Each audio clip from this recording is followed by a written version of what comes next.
उत्तर भारत के पहाड़ी इलाके में बसा हुआ एक छोटा सा गांव था, जहां सुबह की शुरुआत हथौड़े की ठक ठक और अंगीठी की आग से होती थी। इसी गांव में रहता था विवेक, एक युवा लोहार।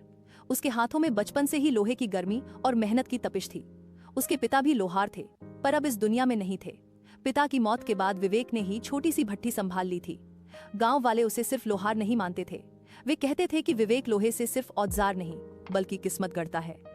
विवेक की आंखों में हमेशा कुछ अलग करने की चाह होती थी। वह सिर्फ हल, फावड़े या दरांती नहीं बनाना चाहता था।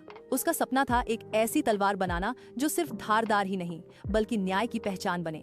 एक दिन पहाड़ों के ऊपर अचानक काले बादल छा गए। तेज हवाएं चलने लगी और तूफान आने वाला था। विवेक अपनी भट्ठी बंद करने ही वाला था कि उसने आसमान में एक बाज को देखा।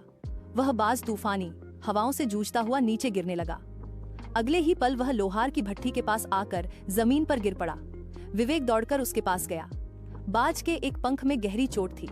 उसकी आंखों में दर्द था, पर डर नहीं। विवेक ने पहली बार किसी जानवर की आंखों में इतनी दृढ़ता देखी।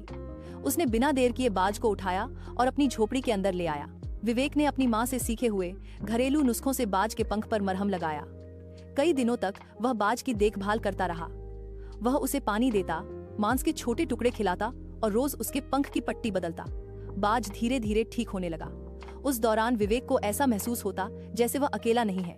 जब भी वह थक कर बैठता, बाज उसकी ओर देखता, मानो कह रहा हो कि हार मत मानो। विवेक ने उस बाज का नाम रखा अग्नि। उसी समय राज्य में हालात खराब थे। राजा कमजोर हो चुका था और उसके मंत्री निर्दयी थे। गांवों से जबरन कर वसूला जाता, जवानों को बेवजह दंड दिया जाता। लोगों में डर था, पर आवाज उठाने की हिम्मत नहीं थी।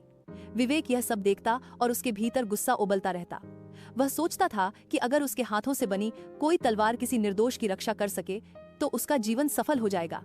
एक रात भयानक तूफान आया। बिजली कड़क रही थी, हवाएं चीख रही थीं। उसी रात विवेक ने फैसला किया। उसने अपनी भट्ठी जलाई और एक विशेष तलवार बनाने का काम शुरू किया। उसने पहाड़ों से लाया हुआ दुर्लभ लोहा इस्तेमाल किया, जिसे वह सालों से संभाल कर रखे था। हर वार के साथ वह अपने पिता की सीख याद करता। लोहे को मोड़ने से पहले अपने इरादों को मजबूत करो। अग्निबाज भट्ठी के पास बैठा सब देख रहा था। जब भी विवेक थकता, अग्नि पंख फैलाकर आवाज करता, जैसे उसे फिर से खड़ा होने की ताकत दे रहा हो। कई दिनों और रातों की मेहनत के बाद तलवार तैयार हुई। उसकी धार में अजीब सी चमक थी, जैसे तूफान की बिजली उसमें कैद हो। विवेक ने तलवार को हाथ में लिया और पहली बार उसे लगा कि वह सिर्फ लोहार नहीं रहा। उसी दिन गांव में खबर आई कि राजा के सिपाही फिर से कर वसूलने आ रहे हैं। इस बार उन्होंने तय किया था कि जो नहीं देगा उसे सजा मिलेगी। गांव वाले डरे हुए थे। विवेक ने आगे बढ़कर कहा, अब बहुत हो चुका। अगर कोई नहीं बोलेगा तो यह अन्याय कभी खत्म नहीं होगा। जब सिपाही गांव पहुंचे, विवेक उनके सामने खड़ा था। उसके हाथ में वही तलवार थी। आसमान में बादल घिर आए और अग्निबाज ऊपर उड़ने लगा। सिपाहियों ने हंसते हुए विवेक को डराने की कोशिश की, पर जैसे ही पहला सिपाही आगे बढ़ा, अग्नि ने उसके चेहरे के सामने झपट्टा मारा। उसी पल विवेक ने तलवार निकाल ली। उसने किसी को घायल नहीं किया, पर उसकी ताकत और साहस देखकर सिपाही पीछे हटने लगे। गांव वालों ने पहली बार देखा कि डर को भी हराया जा सकता है। यह खबर दूर दूर तक फैल गई। लोग विवेक को उम्मीद की नजर से देखने लगे।